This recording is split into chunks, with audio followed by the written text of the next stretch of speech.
I said, I'm going to call the police. And he said, okay. And I think he ran to check on Burke. I think I ran through the house a bit.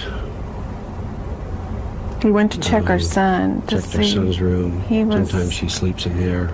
I got nightmares in my head, I fear.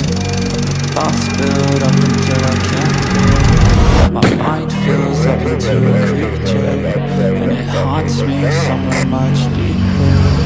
I got nightmares in my head, I fear. The thoughts build up until I can't hear.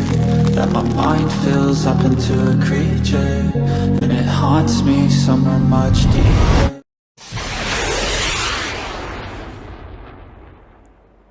Hello and a warm welcome to True Crime Rocket Science, the most authentic voice in true crime. Well, this is going to be quite an exciting episode. It's the third in the little mini-series, Nothing Is As It Seems. If this is the first time you're listening to this, watch until the end. I'll put two links to the part 1 and part 2 of the series. This analysis, reverse engineering the crime scene, is going to challenge everything you've ever thought or known or thought you've known about the Ramsey case. We'll address the question about where in the Ramsey home the incident may have taken place, this time taking our cue only from JONBENET. Where was she in the house? Which rooms did she typically play in and move through? We also thin slice our way to a possible answer by looking at a pair of idiosyncratic injuries that were discovered. Before we get to that, if you haven't subscribed to the channel, please do. I'll be following up this analysis with a final look at the intruder theory, probably tomorrow, so don't miss that. If you're finding this analysis useful, enjoyable, interesting, please like, share, leave a comment. You can also hit the thanks button and let's get started. Naturally, there's more than one way to interpret the information, and this is my interpretation. Is it accurate? Is it logical? Is it likely? Is it probable? Just bear in mind, I've written a book or two on this case, so I have considered pretty much all of the evidence. And what we're going to do, we'll do in 5 dimensions. Number 1, we'll look at the parent statements. Number 2, we'll look at anecdotal evidence. All of this is regarding where JONBENET liked to be in her own home. Number 3, we'll look at child psychology on that same question. Number 4, the Christmas context on that same question. And then number 5, and the most important aspect, the twin marks. Before we get started, I want to respond briefly to the recently released 60 Minutes Australia documentary in which 2 of the Ramseys make some, let's say, questionable claims. Firstly, the documentary refers to new evidence and then refers to a case that occurred at the same time as JONBENET's. I'm not sure what the new evidence is. Is it that the police didn't know about the other case almost 28 years ago and didn't follow the clues they wanted them to? Because that's a very tired, dog-eared story. In fact, at the time, 2 Boulder detectives, Linda Arndt and Thomas Trujillo, did investigate the story, and it was covered in the news media in January of last year by The Sun, in November of 2022 by the New York Post, by Megyn Kelly in December of 2022, but also as far back as 2004 by 48 Hours. The earliest coverage of the Amy angle was around 24 years ago in Boulder's Daily Camera. I don't think 60 Minutes can say there's new evidence simply by relying on amnesia about events that are not only old news, but debunked rabbit holes, unless they are saying new evidence to come could lead to a killer. If so, that's hardly any kind of news either. That would be true for any cold case. The critical thinking missing from the 60 Minutes analysis is the perpetrator in the Amy incident tried to control the child without resorting to any kind of device, and yet a device is central to the Ramsey theory, to the intruder theory on what caused particular wounds to JONBENET's back and on her face, and this device is referred to repeatedly in the 60 Minutes analysis. Secondly, did the intruder in the JONBENET case not bring anything with him? No pen, no paper, no nylon cord, no baseball bat, but then used all of these, left all of this inside and outside the house, but he did bring a device, and he used that, and he also took that with him. Finally, 60 Minutes neglects to acknowledge that there was so much uncertainty around what caused the injuries to JONBENET that the authorities wanted to exhume JONBENET and make sure. But John wouldn't allow this to happen. So let's be clear. Legally, there's no way of proving absolutely one way or another what caused those twin marks. We know that as part of Detective Lou Smith's theory, he believed a particular device was used, and I do think the grand jury choosing to indict the Ramseys means A, they didn't find this device theory convincing, and B, they likely found some other scenario and or device more convincing. What could be more convincing than this device mentioned in the 60 Minutes documentary? If it wasn't that device, what was it? What was it? I believe, and I think it's also Detective James Kolar's hypothesis, that it was an electrified railway track, a toy basically, and more specifically, Burke's toy. It turns out the distance between the 2 points on the toy track appears to perfectly match the distance to the JONBENET marks. Furthermore, other experts disagreed with Doberman's assessment the expert mentioned on 60 Minutes, which is something 60 Minutes ought to have checked, get a second opinion in order to get a balanced and fair investigation. That is investigative journalism 101. Now, Robert Stratbooker is one of those experts they could have looked at. He conducted several experiments and considered a courtroom expert said that he took considerable issue with Smith's theory. Stratbooker said it is pure nonsense that a device like that Smith had in mind would leave a blue mark in between red marks on the skin, as Smith claimed. That is from an article in the Boulder Daily Camera titled Experts Dispute Stunt Theory. So that's a little background and context as we begin our analysis. From here, I'm not going to rigorously prove my contention. I'm simply going to provide supporting circumstantial evidence to suggest where I don't think the crime took place. Do you agree if the marks were caused by a railway track, which has to be plugged in order to be electrified, then what happened to JONBENET could only have occurred in the Ramsey home where there was a railway track? And there are railway tracks in only 2 rooms as far as we know. The basement train room and JONBENET's brother's room. In the previous analysis we saw that 2/3 of those polled and over 5,000 voted thought the incident occurred in the basement.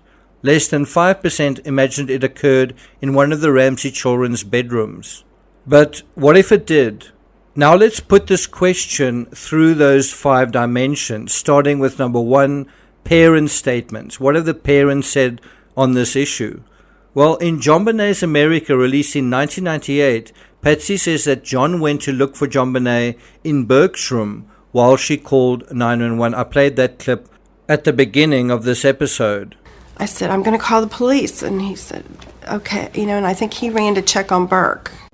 On CNN, on the 1st of January 1997, barely a week after the incident, John said, sometimes she sleeps in here. There meaning Burke's room. The first obvious place to look for JONBENET is in her room, in her bed. But her room looks untidy. Her pillow is missing. Her bed doesn't look slept in. And we know JONBENET was ambulant late on Christmas night while her parents were elsewhere in the house or perhaps even asleep. We know she ate pineapple sometime at night after the Ramseys returned. If JONBENET's room is the first obvious place to look for her, what's the second? From JONBENET's own parents' statements, isn't it her brother's room? Number 2, anecdotal evidence. Although the basement makes sense as a crime scene for various reasons, not least because it was an isolated part of the house and something could be hidden there, it wasn't somewhere JONBENET liked to go. And we get this excellent insight into the little girl's preferences, likes and dislikes, movements in her own home from Linda Wilcox, who said, it's a wine cellar and that's what it was built as. It has no windows. It was a wine cellar. The last time I was in that room, there was nothing in it. It was bare. It wasn't used for storage. It wasn't used for anything. It was very damp. Anything you put in there got kind of moldy. Nothing was in that room. It wasn't necessarily hidden, but it wasn't in plain view. And the room leading to it was the boiler room. It was kind of open, but it was very dark. No one was ever down there much except maybe Burke. Burke was there occasionally. He had his train set down there. He was the only one who played down there. Patsy hardly ever went down there. She'd go down to get whatever she needed. She didn't like to go down there. It freaked JonBenet out. It was cold, it was damp, it was cluttered, it was dark. Pretty much the household help were the only ones who went down there. Now, if someone took JonBenet there against her will, JonBenet would likely have made herself heard. JonBenet did scream, but not at the beginning of the incident, late at night, possibly as it was happening. If JonBenet could have screamed at any point, but only screamed at the end, at the culmination of the incident, does it suggest she was with someone she knew and trusted, or someone she didn't know? And that brings us to the third dimension, child psychology. In the Ramsey case, by far the most neglected area is this one, child psychology. A child was killed, and probably the best witness, besides Burke, was other children. And yet you almost never hear about this aspect. Who was JonBenet? What was it like to be in her shoes?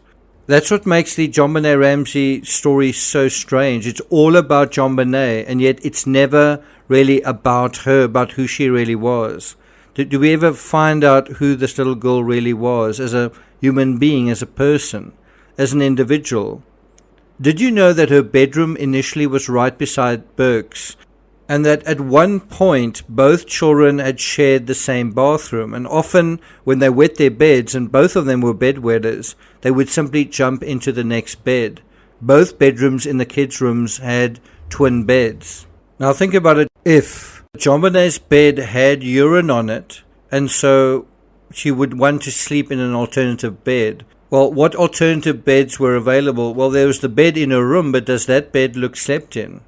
For that matter, does her own bed look slept in? For more insight into this area, let's go to Linda Wilcox. She said they shared a bathroom. However, because she interrupts herself and says, and then the bedroom that became her bedroom had belonged to Melinda. It was set up for Melinda and Beth.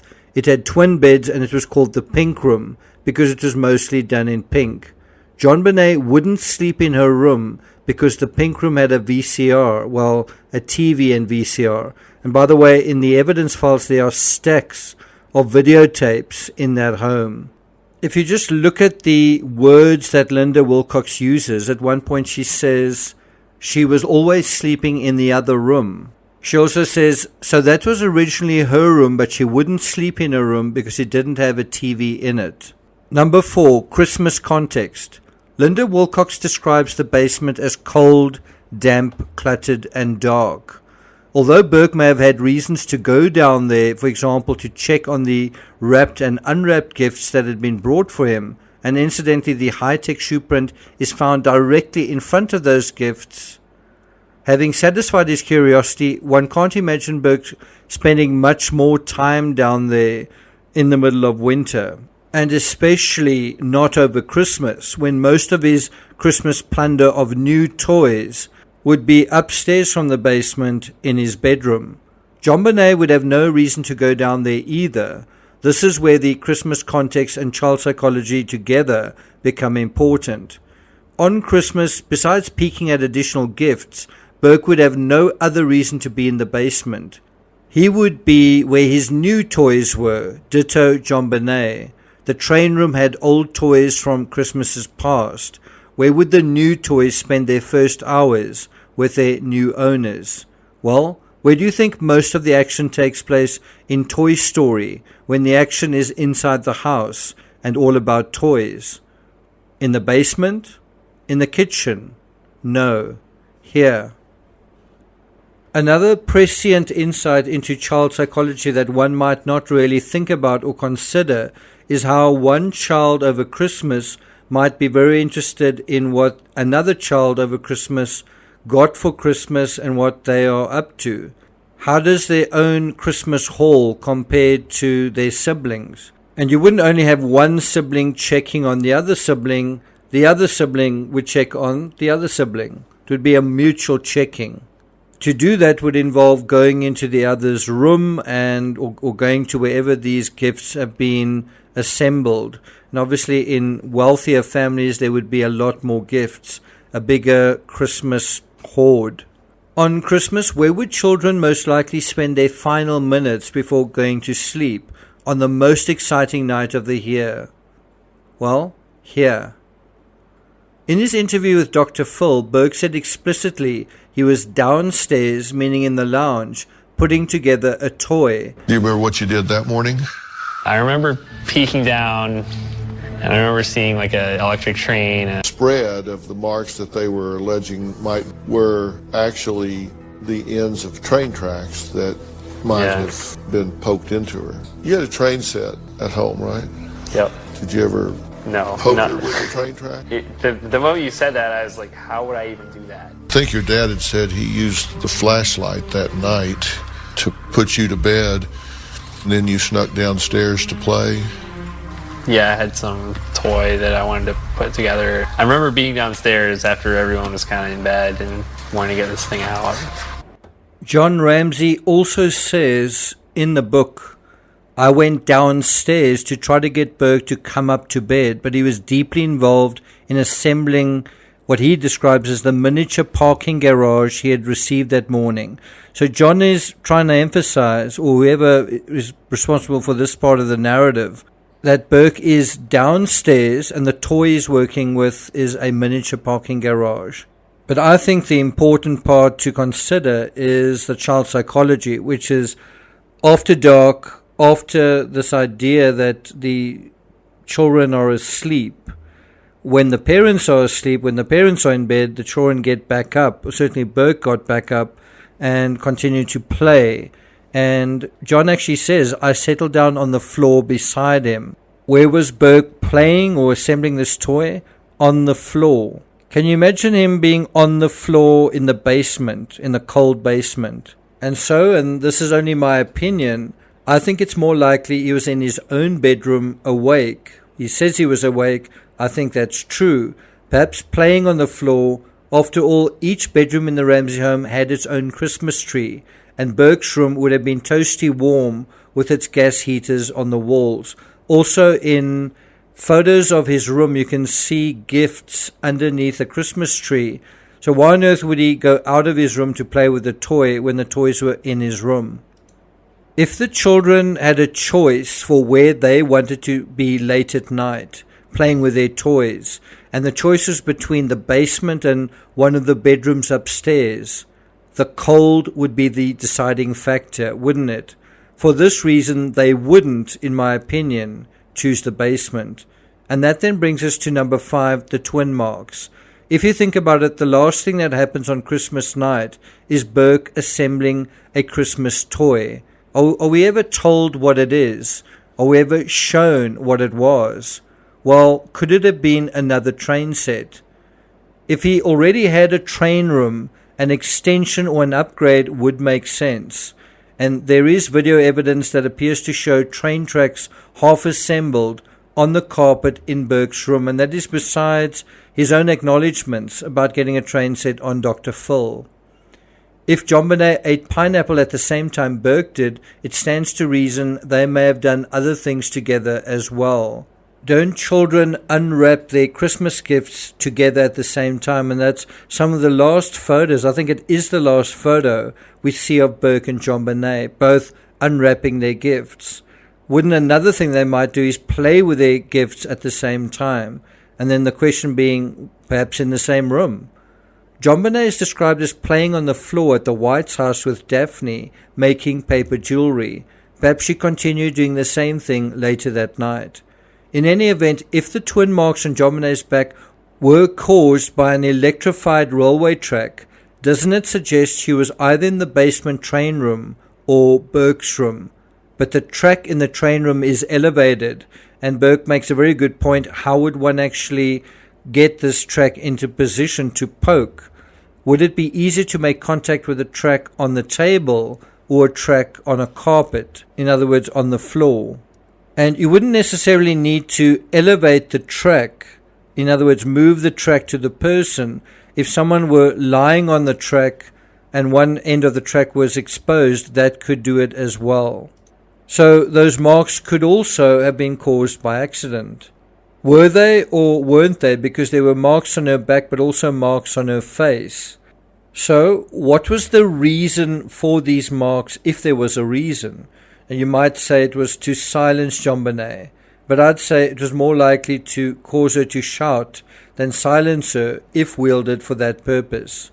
You might say it was intentional, to intentionally hurt the little girl, but I don't think it was.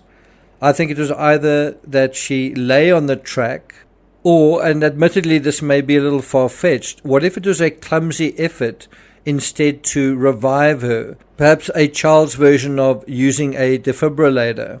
Interestingly, in the December issue of Boy's Life, there's a cartoon of a boy reviving another child. I'm not going to take it further than that, except to ask again, where in the house, which room do you think is more likely now for where the incident took place? Do you still think the basement or the kitchen are the best candidates? If this analysis has led you to change your mind or certainly challenge your opinion, please let me know in the comments. Thank you for listening, and I'll see you guys next time.